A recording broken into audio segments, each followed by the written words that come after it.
அனைத்துலக உயிரோடை தமிழ் ILC தமிழ் உயிரோடை தமிழில் அன்பர்களே உலக நார்வல் நிகழ்ச்சியில் இணைந்திருக்கிறீர்கள். உலக நார்வல் நிகழ்ச்சியில் பிரித்தானியாவிலிருந்து போரியல் ஆய்வாளர் அரசவர்கள் இணைகின்றார். வணக்கம் அரசவர்களே. அனைத்துலக உயிரோடு தமிழ் உறவுகளுக்கு அன்பு வணக்கம். உங்களுக்கு வணக்கத்தை தெரிவித்துக் கொண்டு நீண்ட நாட்களாக எதிர்பார்த்த ஈரானுக்கும் அமெரிக்காவுக்கும் இஸ்ரேலுக்கும் இடையிலான இந்த போர் தொடர்பான நிலைமைகள் அடிக்கடி பேசிக்கொண்டு வந்திருக்கின்றோம். அமெரிக்கா தாக்குதலை நடத்தியிருக்கின்றது, இஸ்ரேல் தாக்குதலை நடத்தியிருக்கின்றது. மத்திய கிழக்கில் பதட்டம் அதிகரித்து வருகின்ற நிலைமை இருப்பதாக கூறப்படுகின்றது. அமெரிக்கா மற்றும் இஸ்ரேலுடைய இந்த தாக்குதல் பிராந்திய போராக வெடித்திருப்பது போல் தெரிகின்றது. என்ன நிலைமைகள், தாக்குதலின் பின்னணியில் என்ன அவதானிக்கிறீர்கள், என்ன நிலைமை என்று கூறுங்கள். உண்மைதான் என்னென்று சொன்னால், அதாவது அமெரிக்காவை பொறுத்தவரையில் இதுவரை காலமும் அதாவது பேச்சுக்களை ஒரு புறம் நடத்தி கொண்டு ஒரு யுத்த முனைப்புகளில் ஈடுபடுவதுதான் வழக்கம். அதனைத்தான் ரஷ்யாவின் பிரதி பாதுகாப்பு ஆலோசகர் மெட்வெடேவும் கூறியிருக்கின்றார். அமெரிக்கா தனது உண்மையான நிறத்தை காட்டிவிட்டது என்று சொல்லி. அது மட்டுமல்ல, அவர் கூறியிருக்கின்றார், அமெரிக்கா 249 வருடங்கள் பழமையானது. ஆனால் பெர்சியன் எம்பையர் கிட்டத்தட்ட 2500 வருடங்கள் பழமையானது. பொறுத்திருந்து பார்ப்போம். இந்த தாக்குதலை இஸ்ரேல் தான் ஆரம்பித்திருக்கின்றது. ஆனால் அமெரிக்காவும் அதில் ஈடுபட்டிருக்கின்றது. இந்த தாக்குதலுக்கு இஸ்ரேல் ஒரு பெயரை வைத்திருக்கின்றது, ஷீல்ட் ஆஃப் ஜூடா என்று சொல்லி. அதாவது யூதாவின் கேடயம் என்பது அவர்களின் பெயர். அமெரிக்கா ஒரு பெயரை வைத்திருக்கின்றது, எபிக்ரேட் என்று சொல்லி, அதாவது காவிய சீட்டம் என்று சொல்லி. முதலில் ஈரான் கிட்டத்தட்ட 6-7 இடங்கள் தாக்கப்பட்டன. அதில் நீங்கள் பார்க்கலாம், ஈரான் அரசு தலைவர் பெசிஸ்கியான் தலைமையகமும் தாக்கப்பட்டிருக்கின்றது. ஆனால் ஈரான் உள்துறை அமைச்சகம் கூறியிருக்கின்றது அவர் பாதுகாப்பாக இருக்கிறார் என்று. நியூயார்க் டைமின் தகவல்களின் அடிப்படையில் முக்கிய தலைவர்கள், தளபதிகள், ஆயுத கிடங்குகள் குறிவைக்கப்பட்டதாக கூறப்படுகின்றது. இதில் அமெரிக்காவின் F-22 ரேப்பர் ரக விமானமும் மற்றது ஸ்டெல்த் ஃபைட்டர் ஜெட்ஸ், அது மட்டுமல்லாது அமெரிக்காவின் F-35 ரக லைட்னிங் ஸ்ட்ரைக் விமானமும் பங்கு பற்றியதாக கூறப்படுகின்றது. முதலில் இந்த கள நிலைமை அமைதியாகத்தான் இருந்தது. ஆனால் திடீரென்று ஈரான் முதலே கூறியிருந்தது, தாங்கள் திருப்பி தாக்குவோம், அது மட்டுமல்லாது இந்த போர் ஒரு பிராந்திய போராக மாறும், அதாவது இந்த போரை முடிக்க வேண்டும் என்பதை ஈரான் திட்டமிட்டு இருப்பது போல் தெரிகிறது. அதாவது ஈரான் உடனடியாகவே பதில் தாக்குதல்களை ஆரம்பித்திருக்கின்றது. பதில் தாக்குதல்கள் எங்கென்று சொன்னால், குவைத்தாக இருக்கலாம், கட்டாராக இருக்கலாம், UAE-ஆக இருக்கலாம், அபுதாபியாக இருக்கலாம், பஹ்ரைன் என்று சொல்லி எல்லா இடங்கள் மீதும் ஈரான், எல்லா இடங்களிலும் உள்ள அமெரிக்க தளங்கள், அந்த நாடுகளை தாக்கல அமெரிக்க தளங்கள் மீது ஈரான் ஏவுகணைகளும் ஆளில்லாத விமானங்களும் சென்று தாக்கி இருக்கின்றன. பல இடங்களில் வெடிப்பதிர்வுகள் ஏற்பட்டிருக்கின்றன. கல்ஃப் கண்ட்ரீஸ் முழுவதிலும் உள்ள வான்பரப்பு வெறிச்சோடி இருக்கின்றது.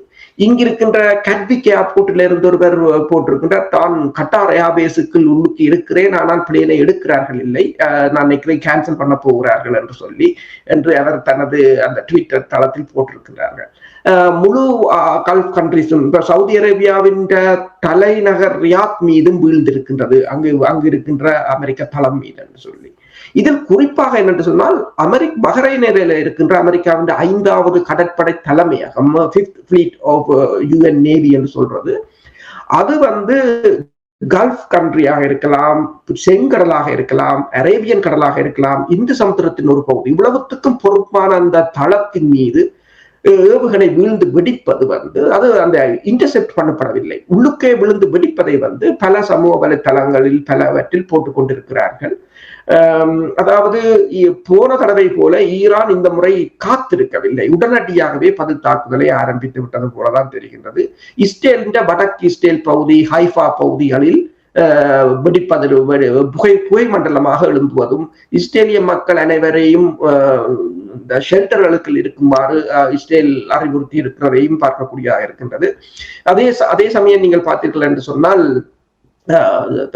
கட்டாராக இருக்கலாம், பஹ்ரைனாக இருக்கலாம், UAE தனது மக்களை எச்சரிக்கையுடன் இருக்கும்படியும் பாதுகாப்பாக உள்ளுக்குள் இருக்கும்படியும் வெளியில் வர வேண்டாம் என்றும் கூறியிருக்கிறார்கள். நேற்று அதாவது வெள்ளிக்கிழமையே சீனா கூறிவிட்டது ஈரானிலும் இஸ்ரேலிலும் இருக்கிற தனது மக்களை பாதுகாப்பாக இருக்கும்படி அல்லது வெளியேறுமாறு கூறியிருந்தது. அமெரிக்காவும் தனது மக்களை வெளியேற்றி இருந்தது. அப்ப ஏற்கனவே ஈரானுக்கு சீனா தகவல்களை கொடுத்திருக்கின்றது. என்னென்று சொன்னால் இவ்வாறு தாக்குதல் இடம்பெற போகிறது. இந்த தாக்குதல் இடம்பெறுவதற்கு முன்னர் அதாவது வெள்ளிக்கிழமை அமெரிக்காவின் MC-4C என்ற உளவு விமானம் கிட்டத்தட்ட $230 மில்லியன் பெறுமதியான அந்த உளவு விமானத்தை ஈரான் தனது எலக்ட்ரானிக் வார்ஃபேர் மூலம் தரையிறக்கிவிட்டது. முதலில் சுட்டு வீழ்த்தப்பட்டதாக கூறினார்கள். பிறகு அதன் தடயங்கள் இல்லை. அந்த விமானம் கடைசியாக பறந்த போது 7000 என்ற கோட் வேட்டை, அதாவது தனக்கு ஆபத்து இருக்கிறது என்ற கோட் வேட்டை மட்டும் அனுப்பி இருக்கின்றது தலைமையகத்துக்கு. அதுக்கு பிறகு அந்த விமானம் காணாமல் போய்விட்டது. அப்ப ஈரானுக்கு ஓரளவு தெரிந்திருக்கின்றது தாக்குதல்கள் ஆரம்பமாக போகிறது என்ற நிலையில் தான் இந்த தாக்குதல்கள் ஆரம்பமாக இருக்கின்றன. நிச்சயமாக போர் விரிவடைய போகின்றது என்பது தெளிவாக தெரிகின்றது. கடந்த ஆண்டு நடந்தது போல் 2 வாரத்துக்கு இது முடிவுக்கு வராது, இது நீண்டொரு போராக இருக்க போன்று கூறுகிறார்கள். நாங்கள் கடந்த நிகழ்ச்சியில் உரையாடும் பொழுது நீங்கள் கூறியிருந்தீர்கள் ஜெனீவாவில் நடந்த பேச்சுவார்த்தையின் பொழுது ஓரளவுக்கு இன்னும் அவர்கள் ஒரு இணக்கப்பாட்டுக்கு வருவார்கள் என்று கூறியிருந்தீர்கள். ஆனால் இப்பொழுது வருகின்ற செய்திகளை பார்க்கும் பொழுது அப்படி இணக்கப்பாட்டுகளை வந்தால் இஸ்ரேலுடைய நிகழ்ச்சிகள் அங்கே வேகாது என்று இஸ்ரேல் அதனால் தான் இந்த தாக்குதலை ஆரம்பித்தது என்று கூறுகிறார்கள். இதுல எவ்வளவு உண்மை இருக்கிறது? உண்மைதான். இஸ்ரேலுக்கு ஏதோ ஒரு வகையில் அமெரிக்கா ஈரானை இந்த சண்டைக்கு அமெரிக்காவை இழுத்து விட வேண்டும் என்பதில் இஸ்ரேல் மிக தெளிவாக இருந்திருந்தது. எனவேதான் இந்த எப்ஸ்டீன் ஃபைல்கள் கூட அதற்கு ஆதரவாக வெளியிடப்பட்டது என்றெல்லாம் கூறப்பட்டிருந்தது. இப்போது அவர்கள் வைத்திருக்கின்ற பேரும் யூதாவின் கேடயம் என்று சொல்லி அந்த பேரையும் அவ்வாறுதான் வைத்திருக்கிறார்கள். ஆனால் பிரச்சனை என்னவென்று சொன்னால் அதாவது இந்த நீங்கள் கூறியது போல 3ஆம் சுற்று பேச்சு ஜெனீவாவில் இடம்பெற்ற பேச்சு ஈரானிய வெளிவார அமைச்சர் அது ஒரு காத்திரமாக நடந்தது என்று கூறினாலும் அப்போதே எங்களுக்கு தெரிந்துவிட்டது பேச்சு தோல்வியில் முடிவடைந்திருக்கிறது. தோல்வி என்று சொன்னால் ஈரான் எந்த விட்டுக் கொடுப்புக்கும் இணங்கவில்லை. ஆனால் ஈரான் வெளிவார அமைச்சரோட கூறியிருந்தார், நாங்கள் வியன்னாவில் மீண்டும் தொழில்நுட்ப குழு சந்தித்து பேசும் என்று சொல்லி. ஆனால் இப்போது நீங்கள் பார்க்கலாம் என்று சொன்னால் அந்த பேச்சில் ஈரான் அமெரிக்காவின் எந்த கோரிக்கைகளுக்கும் இணங்கவில்லை. என்று சொன்னால் ஈரானுக்கு இது ஒரு தேவையான போராக இருக்கின்றது. ஏனென்றால் நெடுக இந்த போரை தாங்கள் கொண்டு செல்ல முடியாது. இஸ்ரேலும் தனது இறுதியான ஆயுதத்தை பயன்படுத்துகின்றன. இஸ்ரேல் பிரதமருக்குரிய அரசியல் அழுத்தங்கள் இருக்கின்றன. இப்ப ஈரான் போரையும் வென்று விட்டால் அவர் ட்ரம்பை போல நீண்ட நாள் பிரதமராக சில சமயங்களில் இஸ்ரேலில் இருக்கலாம் என்று யோசித்தாரோ தெரியவில்லை. தங்கள் அரசியலுக்காக இன்னொரு நாட்டின் அரசியலை அதாவது இன்னொரு நாட்டை சீரழிப்பதுதான் இந்த நோக்கம். இப்ப பெஞ்சமின் நெத்தன்யாஹூ இந்த தாக்குதல் ஆரம்பித்ததுடன் உடனே என்ன கூறுகிறார் என்று சொன்னால் ஈரானிய மக்கள் இந்த தற்போது ஈரான் அரசை தங்களுக்குரிய சுதந்திரத்தை கையில் எடுத்துக்கொண்டு போராட வேண்டும் என்று அது உள்ளுக்குள் ஒரு கலவரத்தை ஏற்படுத்த முற்படுகிறார்கள். ஆனால் போர் ஆரம்பித்ததும் ஈரான் இன்டர்நெட் வசதிகள் முற்றாக துண்டிக்கப்பட்டு விட்டன.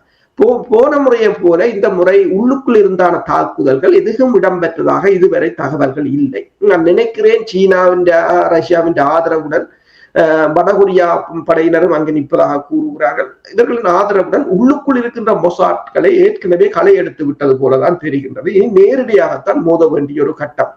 முதலில் இவர்கள் கூறினார்கள் இந்த F-22 ரப்பர் விமானங்கள் ஈரான் ரகசியமான ஆயுத கிடங்குகளை தாக்கி அழித்து விட்டதாக கூறியிருந்தார்கள். ஆனால் அது பொய் என்பது தெரிகிறது. ஏனென்றால் ஈரான் பதில் தாக்குதலை பெருமளவான ஏவுகணைகளை ஏவி இருக்கின்றது.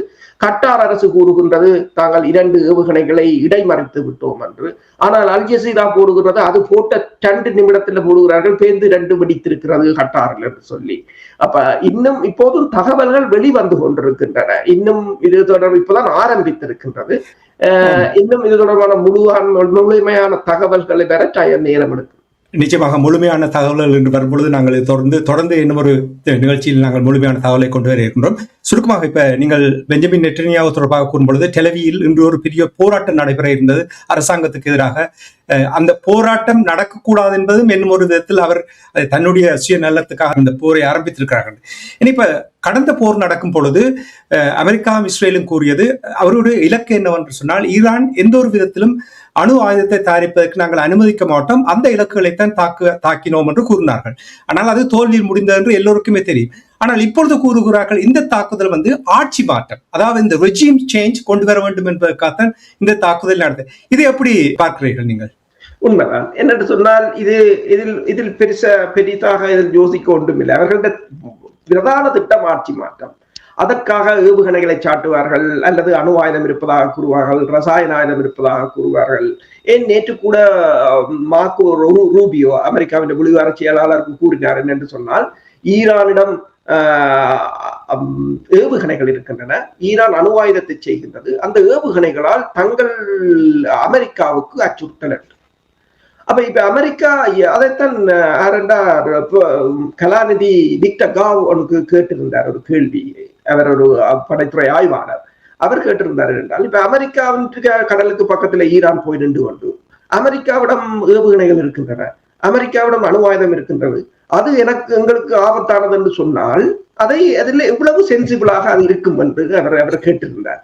அப்ப ஈரான் ஏற்கனவே சொல்லிவிட்டது. ஏனென்றால் இப்ப பார்க்க போனால் ஈரான் தாக்குதலை நீங்கள் பார்க்க போனால், இப்ப குவைத்தில் இருக்கிற அல் சலீம் ஏர்பேஸை தாக்கி இருக்கிறார்கள். அதே போல கட்டாரில் இருக்கின்ற ஏர்பேஸை தாக்கி இருக்கிறார்கள். பெருமளவான அமெரிக்க தங்களை சுற்றி இருக்கின்ற அமெரிக்க தளங்களை தாக்கி இருக்கிறார்கள். அவர்கள் என்ன கூறுவார், இந்த தளங்கள் தங்களுக்கு ஒரு ஆபத்து, தங்களை இறைமைக்கு ஆபத்து. கடந்த வாரமே நாங்கள் இதில் பேசியிருந்தோம். ஈரான் ஐக்கிய நாடுகள் சபைக்கு தெரிவித்து விட்டது, இப்படி போர் தங்கள் மீது தாக்குதல் நடத்தப்பட்டால் தாங்கள் இவ்வாறான இலக்குகளை தாக்குவோம். அது ஐக்கிய நாடுகள் சபையின் சரத்தின்படி அது சரி. ஒரு நாடு தாக்கப்பட்டால் எங்கிருந்து தாக்குதல் வருகிறதோ அந்த நாடுகளை தாக்குவது சரியாகத்தான் இருக்கிறது. இப்போது முழு அரபுலகமும் இந்த போருக்குள் இழுத்து விடப்பட்டிருக்கின்றது. இப்ப பார்த்தீங்கன்னா எங்கும் இப்ப நீங்கள் சமூக வலைத்தளங்களில் அல் ஜசீராவையோ அல்லது பிபிசியை திறந்தால் அவர்களே போடுகிறார்கள். கட்டாரில் வெடித்தது, அபுதாபியில் வெடித்தது, குவைத்தில் வெடித்தது, ரியாத்தில் வெடித்தது, பஹ்ரைனில் வெடித்தது என்று இப்படியே பட்டியல் நீண்டு கொண்டு போகின்றது. அப்ப பெருமளவான ஆளில்லாத தாக்குதல் விமானங்கள், ஏவுகணைகள், இப்ப நூற்றுக்கணக்கான ஏவுகணைகள் என்று கூறுகிறார்கள் இஸ்ரேலை நோக்கி ஏவப்பட்டது. அதே நேரம் இஸ்ரேல் சபகார் துறைமுகத்தையும் தாக்கி இருக்கின்றது ஈரான். ஈரான் அரச தலைவர்களை குறிவைத்து தாக்கி இருக்கிறார்கள். 2 அரச தலைவர் மாளிகை தாக்கப்பட்டிருக்கின்றது. அதே போல வைத்தியசாலைகள் தாக்கப்பட்டிருக்கின்றது. என்னும் போது இந்த போர் ஈரான் திரும்ப கூறியது போல இந்த போரை பிராந்திய போராக ஈரான் மாற்றப் போகின்றது. அடுத்ததாக நீங்கள் பார்த்தீர்கள் என்று சொன்னால், இது இப்ப அமெரிக்கா இந்த போர் நீட்சி அடையுமாக இருந்தால் இது உலக பொருளாதாரத்தை கடுமையான வீழ்ச்சிக்கு கொண்டு வரும். இது அரபு நாடுகளின் பொருளாதாரமும் தான். யுஎஸ்எஸ் அப்ரஹாம் லிங்கன் மீது கூட ஏவுகணைகள் ஏவப்பட்டதாகவும் ஆளில்லாத தாக்குதல் விமானங்கள் ஏவப்பட்டதாகவும் குறிப்பிடப்படுகின்றது. ஆனால் ஜெரால்ட் ஃபோர்டை அமெரிக்கா இஸ்ரேலுக்கு கடல் பகுதிக்கு நகர்த்தி இருக்கின்றது, இஸ்ரேல் மீதான தாக்குதல்களை முறியடிப்பதற்காக. அமெரிக்காவும் என்னன்னு சொன்னால், சீனா ஈரானுக்கு CM302 என்றது, சீனாவின் YJ-12 என்ற ஏவுகணையை கொடுத்திருப்பதாக கூறப்படுகிறது. இந்த ஏவுகணைகள் சொல்வது என்னென்று சொன்னால் கேரியர் கில்லர்ஸ் என்று சொல்வது. இந்த ஏவுகணைகள் 300 கிலோமீட்டர் வேகமான கிலோமீட்டர் தூர வீச்சை கொண்டிருந்தாலும் ஒலியை விட 3.3 வேகமாக பறக்கக்கூடியது. மட்டுமல்லாது அது கடல் சறுக்கு என்று சொல்றது. என்னென்று சொன்னால் கிளைடு வெஹிக்கிள் மாதிரி அது மிகவும் தாழ்வாக பறந்து சென்று அவர்களின் ரடார்களில் தென்படாது கப்பல்களை அழிக்கக்கூடியது என்று கூறப்படுகின்றது. இது சீனா அண்மையில் கொடுத்ததாக விக்டர் காவ் கூட அதை உறுதிப்படுத்தி இருந்தார், கொடுக்கப்பட்டதாக. இவ்வளவு ஏவுகணைகள் கொடுக்கப்பட்டது என்று தெரியாது. இப்ப ஈரான் எல்லா நாட்டையும் தாக்குகிறார் என்று சொன்னால் ஈரான் இதற்கு தயாராகிவிட்டது. ஈரானுக்கு அதற்கு ஆதரவாக 3 வல்லரசுகள் பக்கத்துணையாக இருக்கின்றது என்பதுதான் அர்த்தம். நீங்கள் அடிக்கடி இதை கூறிக்கொண்டு வந்திருந்தீர்கள், நல்ல ஞாபகம் இருக்கு. 6 மாதத்துக்கு முதல் நீங்கள் கூறினீர்கள் இஸ்ரேல் பிராந்திய போராக மாற்ற வேண்டும் என்பதில் உறுதியாக இருக்கிறார்கள். இது மாறும் என்று நீங்கள் கூறினீர்கள். இப்பொழுது நாங்கள் பார்க்கக்கூடிய இருக்கு. நாங்கள் பேசிக் கொண்டிருக்கின்ற நேரத்தில் சற்று முன்னதாக கூட அபுதாபியில் பெரிய ஒரு குண்டு விழுந்து வெடித்திருப்பதாக கூட செய்திகள் வருகின்றது. நீங்கள் சொன்னது போல் தொடர்ந்து செய்திகள் வந்து கொண்டிருக்கின்றது. நாங்கள் தற்காலிகமாக இப்பொழுது நிறுத்திக் கொண்டு நாங்கள் மேலதிக தகவலோடு இன்னும் சில மணித்தியாலங்களில் நாங்கள் இணைந்து கொள்ளலாம் என்று கூறிக்கொண்டு இன்றைய நிகழ்ச்சியில் இணைந்து ஈரான், இஸ்ரேல், அமெரிக்காவுக்கு இடையிலான போர் நிலைமைகளை உயிரோடை தமிழ் உறவுகளுக்கு எடுத்ததுமைக்காக உயிரோடை தமிழ் அன்பர்கள் சார்பாக நன்றியை கூறிக்கொண்டு மீண்டும் இன்னும் ஒரு நிகழ்ச்சி இணைந்திருப்போம். அதுவரைக்கும் நன்றி, வணக்கம். நன்றி, வணக்கம். எமது பார்வையாளர்களுக்கு வணக்கம். மக்களின் குரலாய் ஓங்கி ஒலிக்கும் இலக்கு மின்னிதழ் மற்றும் உயிரோடை தமிழ் வானொலி ஆகிய இவ்விரு ஊடகங்களும் உங்களைப் போன்ற எமது நேயர்கள், நண்பர்களின் ஆதரவிலேயே இயங்கி வருகின்றன. மிக குறைந்த வளங்களுடன் பல இடர்கள் மற்றும் தடைகளை தாண்டி பயணிக்கும் எமது ஊடகங்களின் பணிகள் மேலும் வளர உங்களால் முடிந்த நிதியுதவியை வழங்கி இன்னும் காத்திரமான செயற்பாடுகளை முன்னெடுக்க உதவுமாறு மிகவும் பணிவன்புடன் வேண்டி நிற்கின்றோம். உங்கள் பங்களிப்பு உங்களின் உரிமை குரலாய் ஓங்கி ஒலிக்கும். நன்றி.